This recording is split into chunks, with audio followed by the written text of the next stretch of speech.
Pernahkah teman-teman melihat hewan-hewan yang sedang bergerak untuk mencari mangsa atau bermigrasi? Seolah-olah hewan tersebut telah mengetahui arah gerakannya, bukan? Apakah teman-teman mengetahui cara hewan mencari mangsa atau bermigrasi? Salah satu cara hewan mencari mangsa atau bermigrasi adalah dengan menggunakan prinsip kemagnetan. Jika selama ini teman-teman hanya mengetahui fungsi magnet untuk produk-produk rumah tangga, ternyata magnet juga ada di dalam tubuh makhluk hidup sebagai alat navigasi.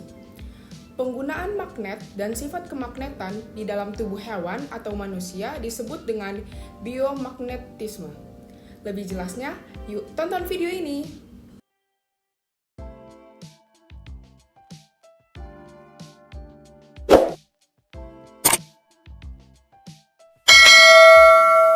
Assalamualaikum warahmatullahi wabarakatuh. Tabi pun, halo teman-teman semua, nama saya Fahira Aurelia Iwono. Apa kabar teman-teman semua? Semoga selalu semangat ya. Hari ini kita akan belajar kemagnetan dan pemanfaatannya. Sebelum mulai, ada baiknya berdoa terlebih dahulu. Berdoa, mulai.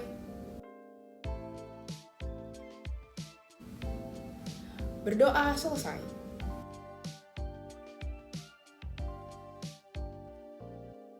Kalian tahu nggak apa itu magnet? Kata magnet berasal dari bahasa Yunani magnetis litos, yang berarti batu magnesia. Batu magnesia ini memiliki keunikan tersendiri, di mana dapat saling tarik-menarik dengan batu magnesia lain. Fenomena tersebut dapat terjadi karena adanya gaya magnet yang berasal dari interaksi kutub-kutub magnet, karena gerakan muatan listrik pada benda. Magnet terbuat dari logam seperti besi dan baja. Magnet memiliki berbagai bentuk dan dinamakan sesuai bentuknya, seperti yang bisa kamu lihat pada gambar. Magnet memiliki dua kutub, yaitu kutub utara dan kutub selatan. Kutub-kutub magnet yang senama bila didekatkan akan tolak-menolak, sedangkan kutub-kutub magnet yang berbeda nama bila didekatkan akan tarik-menarik. Dari manakah kekuatan magnet berasal? Apa beda gaya magnet dengan gaya listrik? Mari mengingat materi tentang gaya listrik.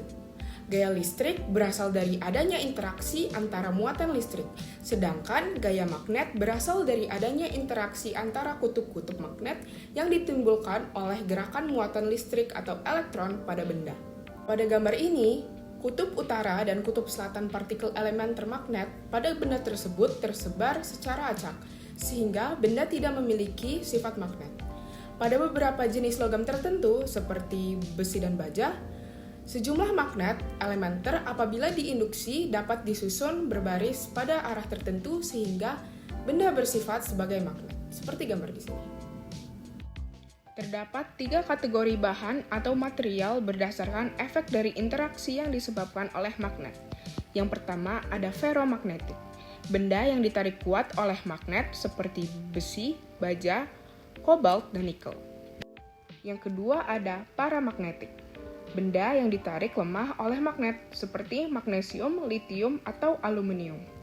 Dan yang terakhir, diamagnetik, benda yang tidak dapat ditarik oleh magnet seperti perak, emas, tembaga, atau bismut.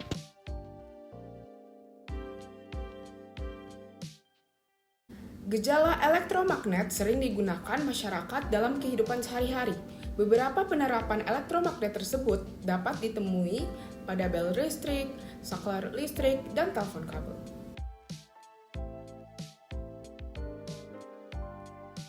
Pada saat tombol bel listrik ditekan, rangkaian arus menjadi tertutup dan arus mengalir pada kumparan. Aliran arus listrik pada kumparan ini mengakibatkan besi di dalamnya menjadi elektromagnet yang mampu menggerakkan lengan pemukul untuk memukul bel sehingga berbunyi. Pada saat pemukul mengenai bel, aliran listrik terputus, sehingga sifat elektromagnet besi menjadi hilang. Akibatnya, pemukul kembali ke tempat semula. Demikian seterusnya sehingga bel berdering.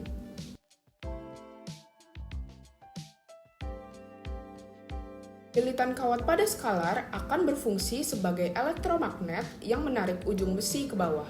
Setelah besi tertarik ke bawah, ujung besi lainnya akan menyimpang ke kanan dan mendorong tangkai ke kiri, sehingga tangkai kiri dan kanan akan saling bersentuhan untuk mengalirkan arus listrik. Ketika arus listrik mengalir, maka beban atau lampu atau elektronik lainnya akan menyala.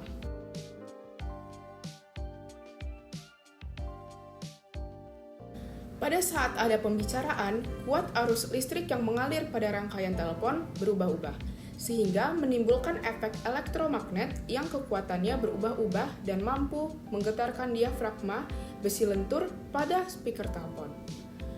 Getaran pada speaker inilah yang akhirnya menggetarkan udara di sekitarnya dan memberikan efek dengar bagi telinga kita.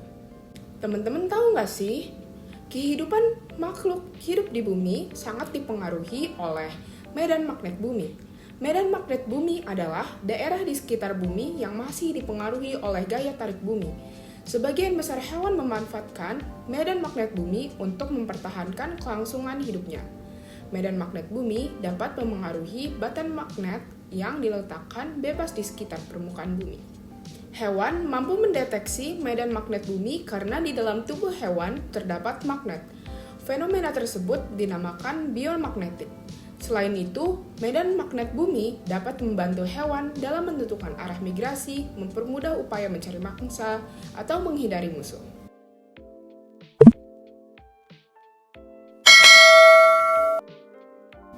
Tahukah teman-teman, hewan apa saja yang melakukan migrasi dengan memanfaatkan medan magnet bumi?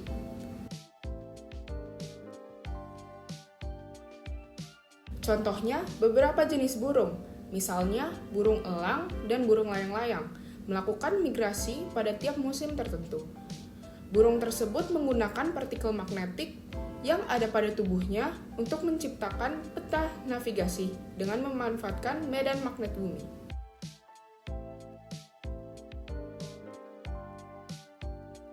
Berdasarkan hasil penelitian, diketahui bahwa ikan salmon yang melewati Sungai Fraser di Kanada dapat kembali lagi ke Sungai Fraser setelah 2 tahun bermigrasi mengarungi Samudra Pasifik.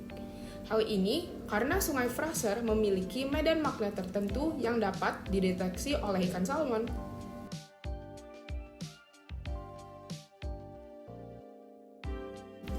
Seorang peneliti yang bernama Kenneth Lohman dari Universitas Carolina Utara mempelajari tingkah laku tuki atau anak penyu saat dihadapkan dengan medan magnet yang berbeda-beda. Peneliti tersebut meletakkan penyu ke dalam sebuah wadah air yang dikelilingi alat yang dapat menimbulkan medan magnet. Medan magnet yang dihasilkan disesuaikan dengan medan magnet jalur migrasi penyu, yaitu wilayah Florida Utara, wilayah timur laut dekat Portugal.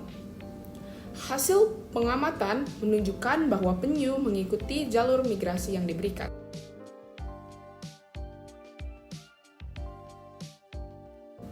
Lobster duri mampu merasakan medan magnet bumi untuk memandu migrasi yang dilakukan dari lepas pantai Florida menuju lautan lepas yang lebih hangat dan tenang di setiap akhir musim gugur.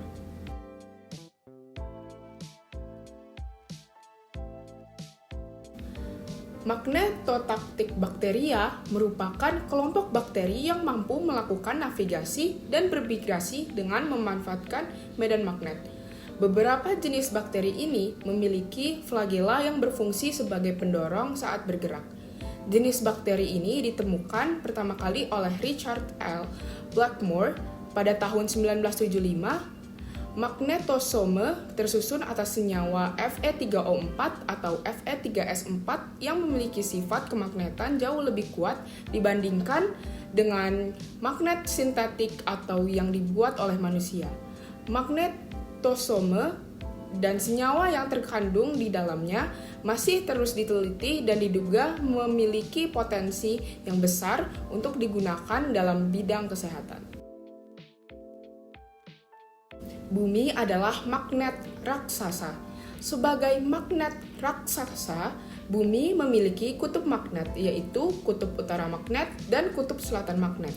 Kutub utara magnet bumi berada di sekitar kutub selatan bumi, sedangkan kutub selatan magnet bumi berada di sekitar kutub utara bumi. Ketidaktepatan kutub utara dan kutub selatan magnet bumi disebut deklinasi. Selain adanya ketidaktepatan penunjukan arah kutub utara dan kutub selatan magnet bumi, ternyata Medan magnet bumi juga membentuk sudut dengan horizontal permukaan bumi atau yang disebut dengan sudut inklinasi. Medan magnet bumi berfungsi untuk melindungi penduduk bumi dari radiasi kosmik atau partikel listrik yang dihasilkan oleh matahari atau benda-benda langit lainnya, yang dapat membahayakan kesehatan. Dengan adanya medan magnet bumi, partikel listrik tidak dapat masuk ke seluruh permukaan bumi, tetapi akan tertarik menuju ke kutub-kutub magnet bumi. Saat menabrak atmosfer bumi, partikel listrik tersebut terionisasi, atau peristiwa lepasnya elektron dari nukleon, dan membentuk plasma lemah. Tampilan indah cahaya plasma inilah yang kemudian dikenal sebagai aurora. Induksi magnet adalah kuat medan magnet akibat adanya arus listrik yang mengalir dalam konduktor. Adanya kuat medan magnetik di sekitar konduktor berarus listrik diselidiki pertama kali oleh Hans Christian. Jika jarum kompas diletakkan sejajar dengan konduktor, maka konduktor itu akan dialiri arus listrik. Adanya gaya Lorentz diketahui bahwa semakin besar arus listrik, gaya Lorentz yang dihasilkan sama besar. Semakin besar medan magnet, gaya Lorentz yang dihasilkan semakin besar. Begitu pula dengan panjang kawat berarus. Semakin panjang kawat berarus yang ada dalam medan magnet, gaya Lorentz yang dihasilkan juga semakin besar. Besarnya gaya Lorentz dituliskan sebagai berikut. Penentuan arah gaya Lorentz dapat dilakukan dengan menggunakan kaidah tangan kanan, seperti yang ada di gambar.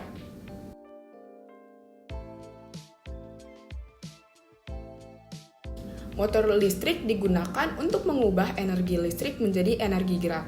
Beberapa motor listrik yang digunakan dalam kehidupan sehari-hari. Misalnya, motor listrik pada kipas angin berfungsi untuk menggerakkan baling-baling. Motor listrik memiliki beberapa komponen, di antaranya magnet tetap dan kumparan. Jika ada arus listrik yang mengalir pada kumparan yang terletak dalam medan magnet, maka kumparan tersebut akan mengalami gaya Lorentz, sehingga kumparan akan berputar. Agar kumparannya dapat berputar dengan stabil, maka kumparan dibuat seperti gambar ini, yang tiap-tiap ujungnya dibentuk lingkaran.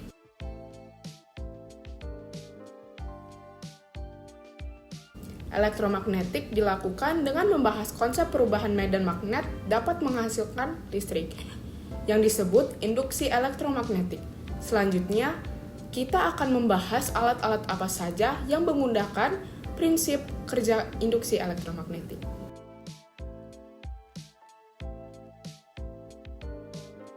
Generator adalah alat yang digunakan untuk mengubah energi gerak atau kinetik menjadi energi listrik.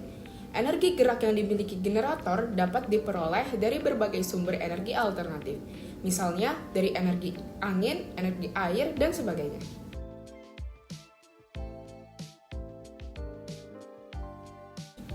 Dinamo adalah generator yang relatif kecil seperti yang digunakan pada sepeda. Saat sepeda dikayuh dengan cepat, kumparan pada dinamo akan bergerak cepat sehingga gaya gerak listrik, induksi yang dihasilkan menjadi lebih kuat dan energi listrik yang dihasilkan menjadi lebih banyak. Selain dengan mempercepat putaran kumparan, penggunaan magnet yang kuat memperpanjang jumlah lilitan dan penggunaan inti besi lunak dalam dinamo juga dapat mengakibatkan GGL induksi yang dihasilkan menjadi lebih kuat.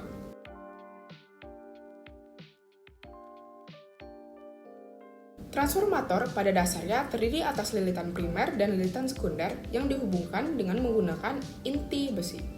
Lilitan primer yang mendapat tegangan AC akan menginduksi lilitan sekunder. Perubahan arah arus AC membuat medan magnet yang terbentuk berubah-ubah, sehingga menghasilkan tegangan AC pada ujung-ujung kumparan sekunder. Inti besi digunakan dengan tujuan untuk memperkuat medan magnet yang dihasilkan. Pada transformator ideal, energi listrik yang masuk ke dalam kumparan primer akan dipindahkan seluruhnya ke dalam kumparan sekunder. Hal ini mengakibatkan besar efisiensi transformator menjadi 100% atau secara matematis dituliskan sebagai berikut. Perhitungan efisiensi trafo yang tidak ideal dapat dilakukan dengan menggunakan rumus berikut. Nah, setelah materi yang aku sampaikan, yuk kita berlatih dengan contoh soal. Bahas bareng-bareng ya!